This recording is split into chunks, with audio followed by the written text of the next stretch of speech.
उन्हें सब कुछ बदल देने वाला माना गया था। वे 4 पैरों वाले रोबोट थे जो सैनिकों के साथ मार्च कर सकते थे, उनका सामान उठा सकते थे और शायद उनके साथ लड़ भी सकते थे। बिग डॉग, एलएस थीन। सच में क्या हाल है बिग डॉग? एलएस थीन, स्पॉट। जैसे स्पॉट द डॉग। माफ कीजिए, ये मेगा प्रोजेक्ट्स हैं, हम गंभीर हैं। आगे बढ़ते हैं। द विजन 60, एक ऐसा नाम जो भविष्य में मेटल डॉग्स को बोझ, खतरा और गोलियां झेलने का वादा करता है, लेकिन ऐसा बिल्कुल नहीं हुआ। बिग डॉग का गैस इंजन लॉन मावर की तरह शोर करता था। एलएस थीन को स्टोरेज में डाल दिया गया। स्पॉट केवल निरीक्षण उपकरण बन गया, जबकि विजन 60 ने बाढ़ की लाइनों पर ज्यादा समय बिताया।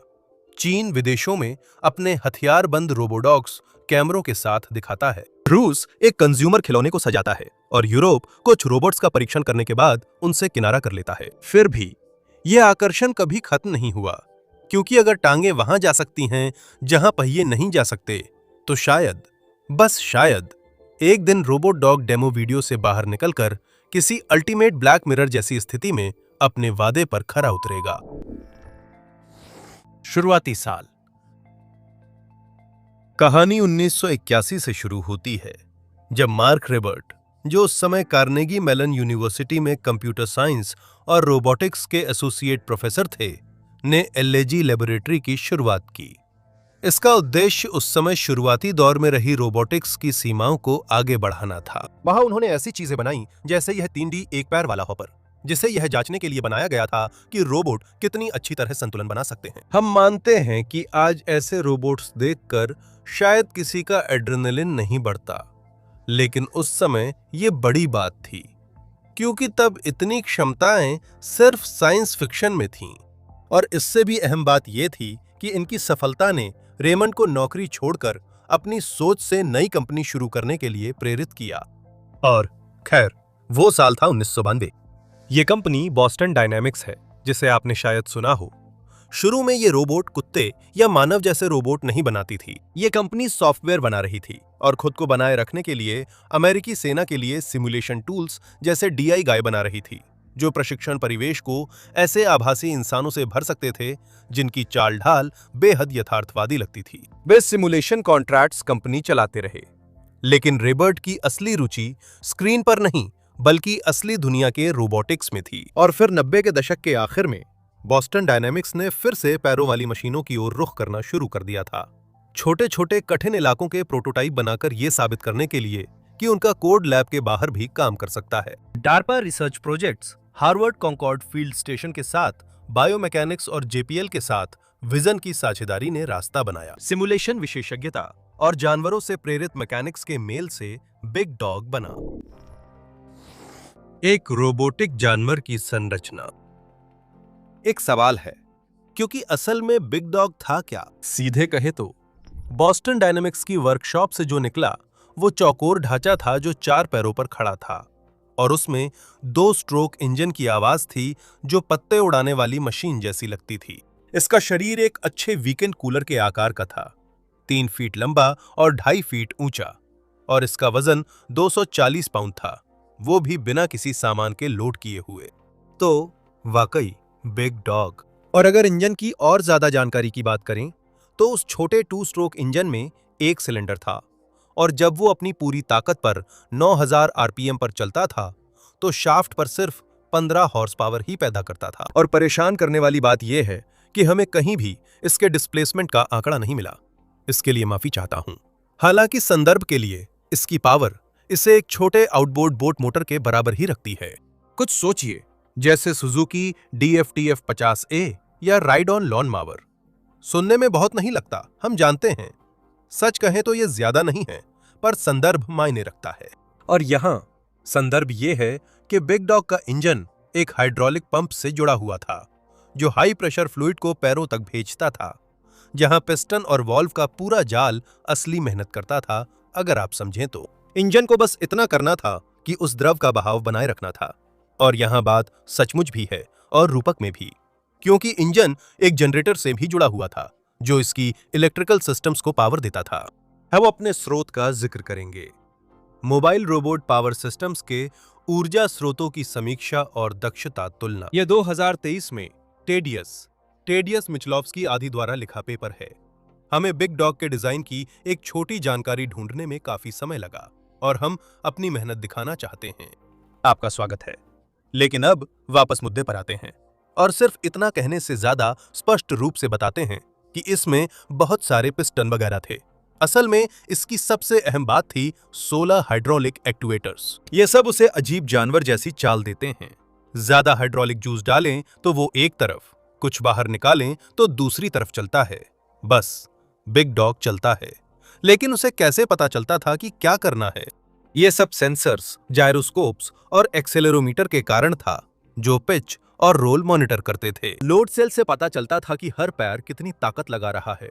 कॉन्टैक्ट स्विचेस हर कदम की पुष्टि करते थे और स्टीरियो कैमरे के साथ एक स्कैनिंग लेजर आगे के रास्ते के अगले कुछ फुट का नक्शा बनाती थी। ये सब एक कंप्यूटर से जुड़ा था, जिसमें बॉस्टन डायनामिक्स ने मजबूत पीसी 104 यूनिट्स लगाई थीं, जो डेटा लेकर हाइड्रोलिक वॉल्व्स को रियल टाइम कमांड्स भेजती थीं। दिमाग का एक हिस्सा बहुत तेजी से सिर्फ पैरों को दिए गए आदेशों के अनुसार चलाने में लगा रहता था, जबकि दूसरा हिस्सा आगे की योजना बनाता था। ये गणना करता था कि अगला कदम कहां पड़ेगा और चलते चलते चाल को एडजस्ट करता था। ये वही विभाजन था जो आपका दिमाग बिना सोचे सीढ़ियां उतरते वक्त करता है, और ये सिर्फ सीधे खड़े रहने तक सीमित नहीं था। बिग डॉग धीमी चाल में एक बार में एक पैर उठाकर चल सकता था, या घोड़े की तरह तिरछे जोड़े पैरों से दौड़ सकता था, या साफ मैदान पर छोटे उछालों में दौड़ सकता था। यह 35 डिग्री ढलान चढ़ सकता था, बर्फ में मार्च कर सकता था और उथली धाराएं पार कर सकता था, वो भी बिना शिकायत। आमतौर पर बाद के प्रोटोटाइप्स में तो एक मैनिपुलेटर आर्म भी बॉडी पर लगा हुआ दिखाया गया, जिसे एक बॉस्टन डायनामिक्स इंजीनियर ने खुशी खुशी एक वर्कशॉप में सीमेंट की ईंट फेंकने के लिए इस्तेमाल किया, जिससे यह साबित हुआ कि रोबोट की टांगें इतनी मजबूत थीं कि वो भारी ताकत के लिए भी एक स्थिर प्लेटफॉर्म बन सकें। अगर सीधे आंकड़ों की बात करें तो ये करीब 330 पाउंड सामान उठा सकता था, और अगर आप जानना चाहें कि इसका मतलब क्या है, तो मान लीजिए ये लगभग 40 M16 राइफल्स के बराबर है। अगर आपको लगता है कि बिग डॉग की टांगें पतली थीं और वजन नहीं उठा सकती थीं, तो ऐसा नहीं था। उन टांगों में स्प्रिंग्स और डैम्पिंग जॉइंट्स लगे थे, ताकि रोबोट चलते समय ऊर्जा जमा और रिलीज कर सके, जैसे इंसान के टेंडन हर कदम पर करते हैं। पैर खुद तो साधारण थे, लेकिन काफी असरदार थे। फ्लैट पैड्स में सेंसर थे जो जमीन पर टिके होने का पता लगाते थे और इतनी पकड़ देते थे कि बिग डॉग बर्फ, कीचड़ या कंकर पर भी बिना ज्यादा हास्यास्पद लगे चढ़ सकता था। यह बहुत होशियार सिस्टम था। जैसे ही कोई पैर उम्मीद से ज्यादा धंस जाता या कोई पत्थर दबाव में फिसल जाता, रोबोट को तुरंत पता चल जाता और वो उसी हिसाब से खुद को एडजस्ट कर लेता। इस सब का नतीजा था संतुलन। सिर्फ सैद्धांतिक या लैब में ट्रेडमिल पर संतुलन नहीं, बल्कि असली दुनिया में असरदार संतुलन। इसे जमी झील पर चलाओ तो ये फिसलेगा, लड़खड़ाएगा और खुद को संभाल लेगा। इसकी भी कुछ सीमाएं थीं। और अगर बिग डॉग की सीमाओं की बात करें तो शोर। वो छोटा 2 स्ट्रोक इंजन सिर्फ सुनाई ही नहीं देता था, बल्कि अनदेखा करना नामुमकिन था। एक तीखी गुस्सैल भनभनाहट जो उसकी मौजूदगी को बहुत पहले ही जाहिर कर देती थी, इससे पहले कि वो नजर आए। असल में छोड़िए बताना, आप खुद ही सुन लीजिए। समझे मेरी बात? थोड़ा तेज है, हाँ। हाइड्रोलिक सिस्टम में भी दिक्कतें थीं। इसमें लीक होना पसंद था, ज्यादा गर्म होना पसंद था, और सबसे बढ़िया बात यह थी कि इसमें वो खूबी थी जो हर स्क्वाडी को अपने किट में चाहिए होती है, बहुत ज्यादा मेंटेनेंस की जरूरत। पैरासिटिक लॉस मतलब हर गियर, शाफ्ट और पंप के हिस्सेदारी लेने से पावर का कम होना थोड़ा बेकार था। याद है हमने कहा था छोटे इंजन से शाफ्ट पर 15 हॉर्स पावर मिलती है, लेकिन हाइड्रोलिक पंप्स तक पहुंचते पहुंचते पावर 15 हॉर्स पावर नहीं रहती थी। फिर भी इन कमियों के बावजूद अपने मूल विचार में ये पूरी तरह से काम करता था। वो चौकोर फ्रेम, पिस्टन वाली टांगें, सेंसर और केबल्स का जाल, बदसूरत, शोरगुल और झंझटी। फिर भी इसने वो कर दिखाया जो पहले कोई नहीं कर सका। आप एक ऐसा रोबोट कुत्ता बना सकते थे जो असली दुनिया में चलता, लड़खड़ाता, फिसलता और फिर संभल जाता। इसे ना तो एकदम समतल जमीन चाहिए थी, न छत से बंधी कोई रस्सी, और ना ही खास तौर पर तैयार की गई लैब की परिस्थितियां। इसे सिर्फ टैंक में ईंधन, नसों में तरल और खुद को साबित करने को ऊबड़ खाबड़ जमीन चाहिए थी। वैसे भी यह एक तकनीक प्रदर्शक था, तो अगर इसमें कुछ कमियां रह भी गईं तो कोई फर्क नहीं पड़ता था। मूल विचार साबित करना सबसे जरूरी था, बाकी बाद में ठीक हो जाता, है ना? LS3 असल में नहीं। 2013 में बिग डॉग को शोरगुल वाले इंजन के कारण हमेशा के लिए हटा दिया गया था। यह इतनी बड़ी समस्या थी और इसके मूल डिजाइन का इतना बड़ा हिस्सा थी कि आखिरकार इसे एक ऐसी बाधा माना गया जिसे पार नहीं किया जा सकता था, और इसी तरह बिग डॉग का अंत हो गया। लेकिन सपना मरा नहीं था, क्योंकि बिग डॉग ने साबित किया था कि मूल विचार व्यवहार्य था। और इसी तरह फिर से शुरुआत करते हुए बॉस्टन डायनामिक्स के होशियार लोगों ने इसके उत्तराधिकारी पर काम करना शुरू किया, जिसे लेगेड स्क्वाड सपोर्ट सिस्टम कहा गया और जिसे LS3 के नाम से भी जाना जाता है। असल में काम बिग डॉग के रद्द होने से पहले ही शुरू हो गया था, क्योंकि बॉस्टन डायनामिक्स समझ गया था। विकास सितंबर 2009 में शुरू हुआ और डार्पा के साथ फंडिंग कॉन्ट्रैक्ट की घोषणा फरवरी 2010 में हुई थी। मरीन कॉर्प्स ने भी अंत में योगदान दिया, और जब सब तय हो गया तो LS3 के लिए अच्छा खासा पैसा था, अरबों नहीं, लेकिन फर्क पड़ने लायक जरूर था। विशेष रूप से शुरुआती 30 महीने की R&D चरण के लिए लगभग $32 मिलियन और सभी फेज मिलाकर कुल लगभग $42 मिलियन। ईमानदारी से कहें तो कई शुरुआती नतीजे आते ही लोगों की भौहें उठ गईं, क्योंकि L3 कुछ भी था, अगर और कुछ नहीं तो करीब 800 पाउंड वजन, 4 इंच पाउंड पेलोड और 20 मील 24 घंटा यात्रा के लिए पर्याप्त ईंधन ले सकता है। पावर ट्रेन वही था, एक कंबशन इंजन हाइड्रोलिक्स चलाता था, लेकिन अब सेटअप और उन्नत था। शाफ्ट पर 40 हॉर्स पावर और कम शोर। असल में खुद ही फर्क सुनिए। क्या ये खामोशी है? नहीं, ऐसा नहीं है। क्या ये बिग डॉग से कहीं ज्यादा शांत है? खैर, सीधी बात है कि आप इसके सर्वो की आवाज इंजन पर सुन सकते हैं, जिससे साबित होता है कि ये सच है।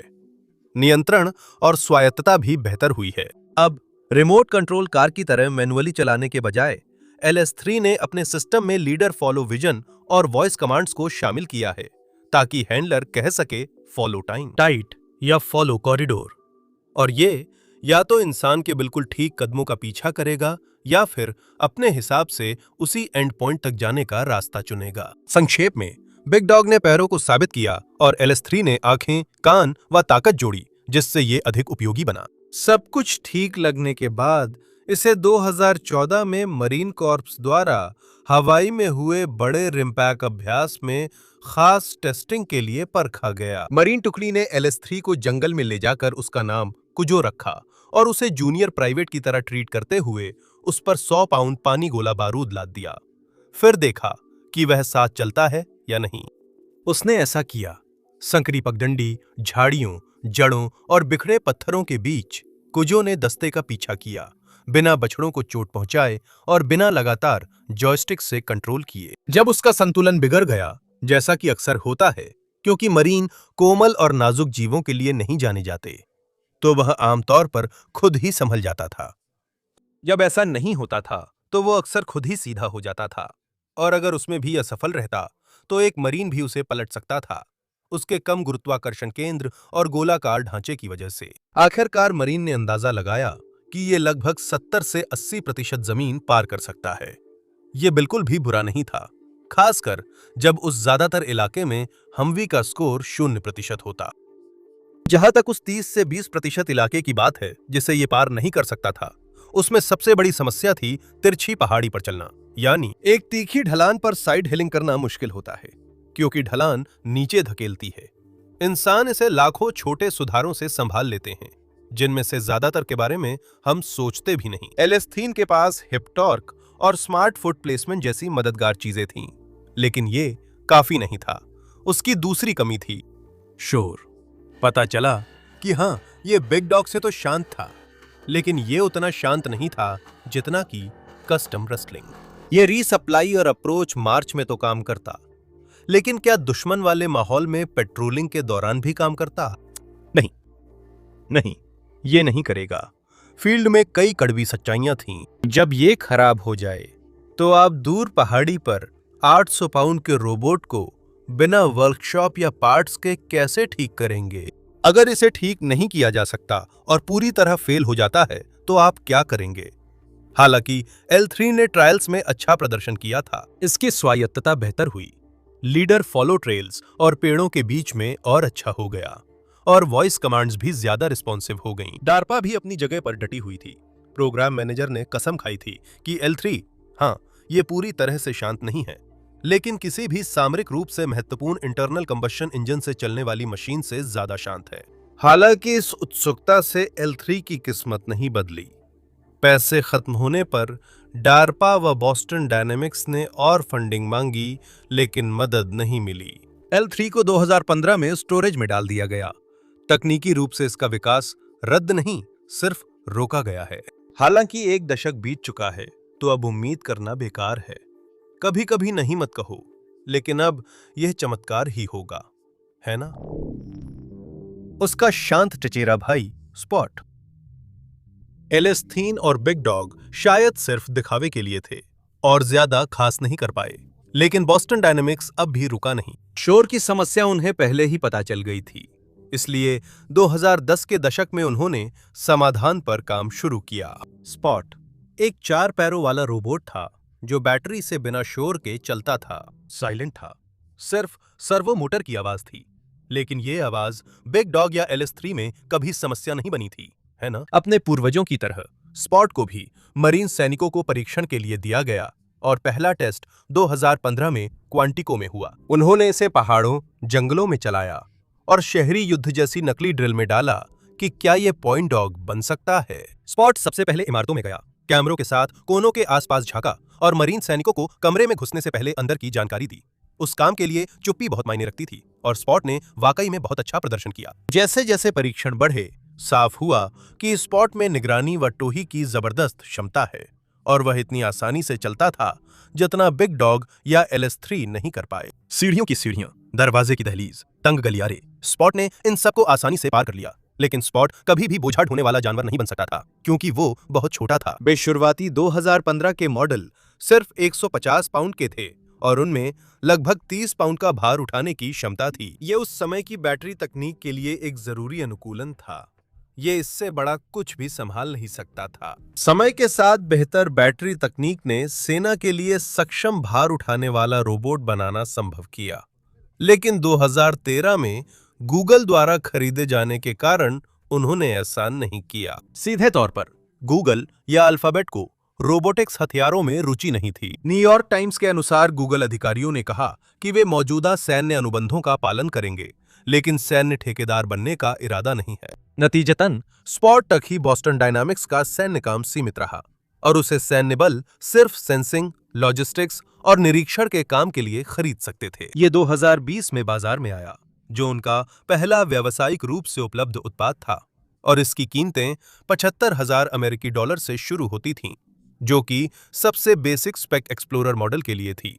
और बताया जाता है कि अगर आप इसमें एक रोबोटिक आर्म और कुछ अन्य एक्स्ट्रा जोड़ दें तो इसकी कीमत 2 लाख अमेरिकी डॉलर तक जा सकती है। नागरिक इसे आसानी से खरीद सकते हैं और स्पॉट इसमें सफल रहा है। HBB स्पॉट को स्कार्फ ऑफशोर प्लेटफॉर्म पर नियमित चक्कर लगाने, गैस जांचने, गेज पढ़ने और थर्मल वीडियो स्ट्रीम करने के लिए भेजता है, जिससे इंसानों को सुरक्षा सूट पहनने की जरूरत नहीं पड़ती। पोम्पेई पुरातात्विक पार्क स्पॉट का उपयोग अस्थिर सुरंगों और खंडहरों का नक्शा बनाने में करता है, जहां कर्मचारियों का प्रवेश जोखिम भरा हो सकता है। बड़े निर्माण कार्यों में हंस हंसल फेल्प्स जैसी कंपनियां साइट स्कैन और प्रगति देखने के लिए स्पॉट का उपयोग करती हैं, ताकि टकराव या गलतियां समय पर पकड़ी जा सकें। हथियारबंद रोबोट कुत्ते। बॉस्टन डायनामिक्स का नुकसान गोस्ट रोबोटिक्स का फायदा बन गया। कंपनी के लिए जबरदस्त नाम है, क्योंकि जब अल्फाबेट ने बॉस्टन डायनामिक्स को सैन्य अनुबंधों से दूर कर दिया तो घोस्ट रोबोटिक्स इस खाली जगह को भरने के लिए बहुत खुश था। इस तरह उन्होंने एक कुत्ता बनाया जो बारिश में बाल के किनारे चल सकता था, सेंसर हेड ले जा सकता था और खराब जमीन पर भी चल सकता था। लेकिन यह सिर्फ बोझ उठाने वाला रोबोट नहीं था, क्योंकि इसमें हथियार लगे हुए थे। इस प्लेटफॉर्म का नाम विजन 60 था। कल्पना करें, 110 पाउंड का चेसिस जो 3 घंटे चल सके, 20 घंटे स्टैंड बाई पर रहे, बैटरी से चले और 3 मीटर पर सेकंड की गति से दौड़ सके।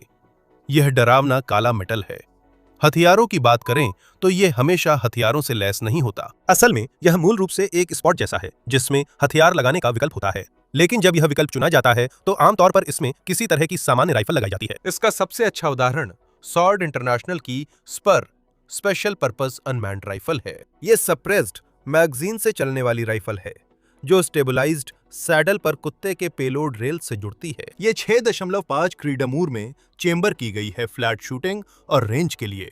और अगर बैलिस्टिक्स से ज्यादा लॉजिस्टिक्स मायने रखते हों तो 7.62x51 नेटो का विकल्प है। इसकी प्रभावी रेंज 1200 मीटर है और इसमें डे नाइट साइटिंग स्टैक है, लेकिन विजन 60 में ऑटोनॉमी या फ्री फायर मोड नहीं है। ये एक रिमोट नियंत्रित हथियार है जो पैरों पर तैनात किया गया है। इससे ज्यादा कुछ खास नहीं है। ज्यादातर समय जैसा कि हम कहते हैं, हथियार अभी भी सिर्फ एक सेंसर हेड है। ये सबसे पहले और सबसे महत्वपूर्ण एक टोही प्लेटफॉर्म है। सितंबर 2020 में अमेरिकी वायुसेना ने नेलिस एयरफोर्स बेस पर विजन 60 का परीक्षण किया, जहां वह सेवा के भविष्य के इंस्टॉलेशन प्रयोगों के तहत एक नकली कम सुविधा वाले बेस से होकर गुजरी। उन्हें भी जो देखा पसंद आया, इसलिए फ्लोरिडा के टिंडल एयरफोर्स बेस ने 325वीं सुरक्षा बल स्क्वाड्रन के साथ दैनिक गश्त के लिए पहले यूनिट्स ले लिए। ये सिर्फ डेमो नहीं, असली गार्ड ड्यूटी थी। वायुसेना ने इन्हें आंख कान का एक अतिरिक्त जोड़ा कहा, जो लंबी, थकाऊ और खतरनाक गश्त संभाल सकते थे, ताकि एयरमैन को न करना पड़े। इसके बाद वे अन्य बेसों पर ट्रायल और इंटीग्रेशन के लिए गए। ये ग्लैमरस नहीं था, लेकिन असली इस्तेमाल था, हालांकि सीमित स्तर तक। हमारे पास खरीदारी के आंकड़े नहीं हैं, लेकिन टिंडल में सिर्फ 4 के इस्तेमाल के सबूत मिले। एक आमतौर पर एयर नेशनल गार्ड के पास था, बाकी कुछ अन्य बेसों पर थे। इसके साथ ही ये तथ्य भी जुड़ा है कि घोस्ट रोबोटिक्स खुद भी खुले तौर पर मानते हैं कि उन्होंने कुल मिलाकर सिर्फ लगभग 450 यूनिट्स ही बेची हैं। तो ये मानना तर्कसंगत है कि रोल आउट सीमित ही रहा। जैसा कि आंखों और कानों वाली टिप्पणी से स्पष्ट है, एयरफोर्स ने हथियारबंद वेरिएंट नहीं खरीदे। हालांकि अमेरिकी सशस्त्र बलों में ऐसी क्षमता को लेकर उत्साह बना हुआ है। असल में ऐसा नहीं है, क्योंकि सैन्य शाखाएं सालों से बंदूकों और रोबोटों को जोड़ने की कोशिश कर रही हैं, बस पैरों की बजाय आमतौर पर ट्रैक्स और पहियों पर। पहली असली कोशिश 2007 में इराक में स्वॉर्ड्स थी। ये एक टैलन बम डिस्पोजल चेसिस था, जिसके ऊपर या तो M240 या M249 मशीन गन लगाई गई थी। ये दिखने में तो सही लगता था, यहाँ तक कि थोड़े समय के लिए तैनात भी किया गया, लेकिन विश्वसनीयता और सुरक्षा को लेकर डर के कारण इसे सेवा से हटा लिया गया और कभी भी लड़ाई में एक भी गोली नहीं चलाई। उसका प्रतिस्थापन modular advanced arms robotic system Mars भी उसी विचार पर कायम रहा। एक ट्रैक वाला रोबोट जो M240 या 40 मिलीमीटर ग्रेनेड लॉन्चर लेकर चलता है। इसमें सुरक्षा की कई परतें, hard no fire rack, deadman switch और इंटरलॉक हैं, ताकि ये ऑपरेटर की ओर न मुड़ सके। मरीन ने 29 पाम्स में इसे आजमाया, ये चर्चा में आया और फिर टेस्टिंग शीट्स में लौट गया। इसके बाद है robotic combat vehicle programme. Light version में 7.62 रिमोट वेपन स्टेशन या जेवलिन मिसाइलें होती हैं। मीडियम वर्जन एक प्रोटोटाइप है जिसमें 30 मिलीमीटर की तोप है। दोनों ट्रायल में हैं, बिना क्रू के छोटे IFV जैसे दिखते हैं और दोनों को हर हथियारबंद रोबोट जैसी समस्या है। ये फ्लैट रेंज पर तो बढ़िया काम करते हैं, लेकिन जैसे ही जमीन मुश्किल हो जाती है, इन्हें लगातार देखभाल की जरूरत पड़ती है। क्या ऐसे प्रयास आगे बढ़ेंगे या ये भी बस एक और L3 बनकर रह जाएंगे? एक विचार जो दिखने में अच्छा है पर असल में असफल हो जाता है। इसका जवाब समय देगा। विदेशी प्रयास। अमेरिका ही नहीं, कई देश पैरों वाले रोबोट्स पर काम कर रहे हैं।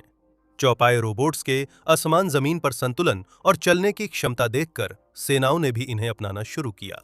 उत्साह के साथ चीन ने उदाहरण के लिए इस दिशा में जोरदार कदम उठाया और उनके प्रयासों का परिणाम जनवरी 2022 में हाउलिंग स्काई 350 के अनावरण के रूप में सामने आया, जिसे घरेलू मीडिया ने मैकेनिकल याक नाम दिया और यही नाम विदेशी रिपोर्टिंग में भी चला। दावा है कि यह दुनिया का सबसे बड़ा चौपाया रोबोट है, लेकिन चीनी स्रोतों में इसकी पुष्टि नहीं मिली। आकार की बात करें तो मैकेनिकल याक लगभग 350 पाउंड का भार उठा सकता है, जो इसे L3 की क्षमताओं से थोड़ा कम बनाता है, और 12 हाइड्रोलिक सर्वोस के नियंत्रण के साथ यह तिरछा चल सकता है, एक ही जगह घूम सकता है, दौड़ सकता है और जरूरत पड़ने पर कूद भी सकता है।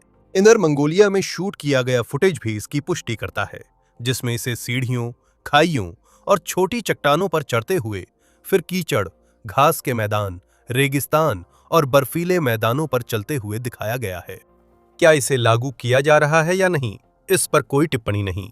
इसे स्वतंत्र रूप से विकसित किया गया था China electronics technology group corporation द्वारा, और सिर्फ यही नाम कुछ संभावना की ओर इशारा करता है क्योंकि वे एक बड़े रक्षा आपूर्तिकर्ता हैं।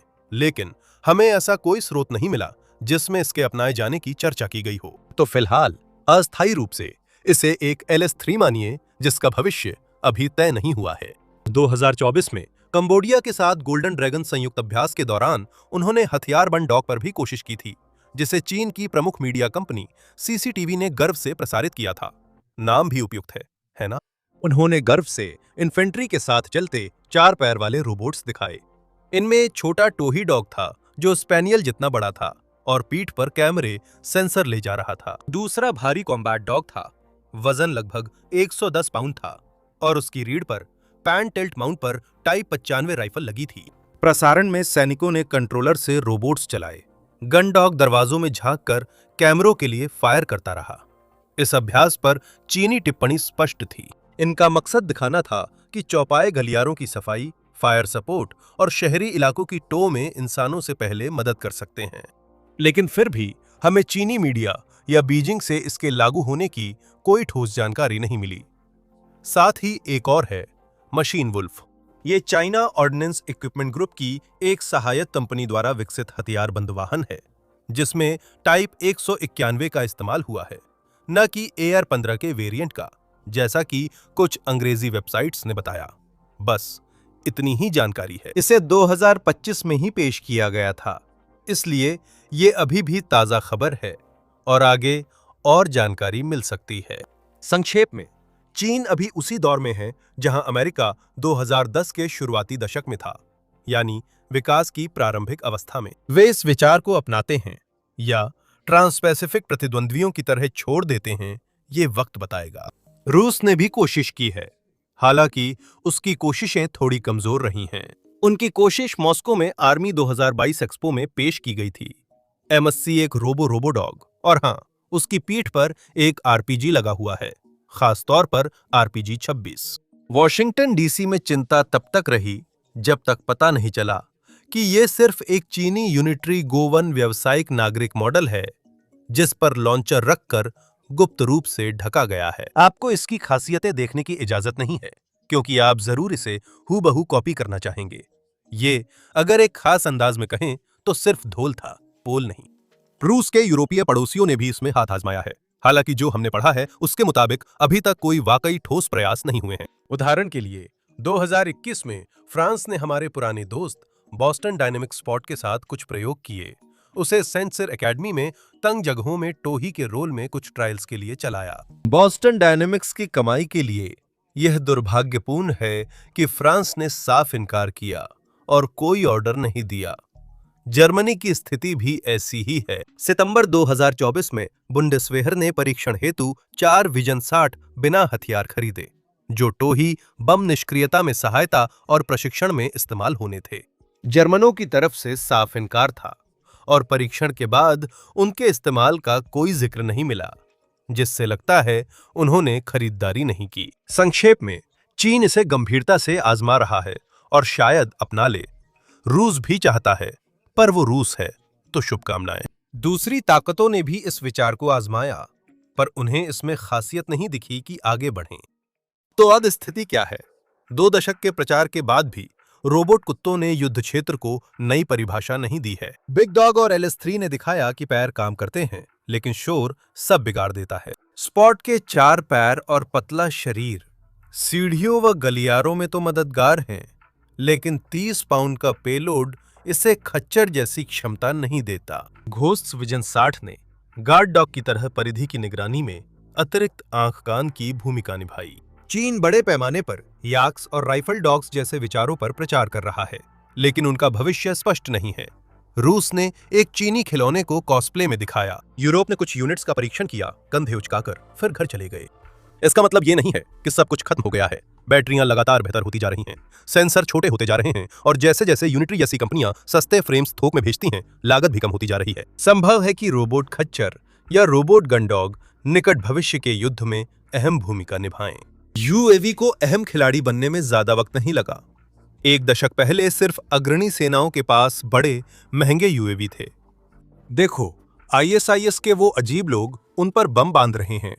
क्या ये पागलपन नहीं है? और अब ये हर जगह फैल गया है। हम इनसे कैसे निपटेंगे? शायद रोबोटिक कुत्ते भी क्षमताओं और उपयोगिता में ऐसा ही बड़ा बदलाव देखेंगे, शायद नहीं भी देखेंगे। समय ही बताएगा। और अगर ऐसा नहीं हुआ, वे किशोरावस्था में ही अटक जाएंगे, शोरगुल वाले, कमजोर, महंगे और दिखावटी। यूट्यूब पर तो जीत रहे हैं, लेकिन जंग में नहीं। एक ऐसी तकनीक जो कभी इतनी खराब नहीं थी कि उसे पूरी तरह पैसों की बर्बादी मानकर खारिज कर दिया जाए, लेकिन कभी इतनी अच्छी भी नहीं हुई कि सच में पनप सके। देखने के लिए धन्यवाद।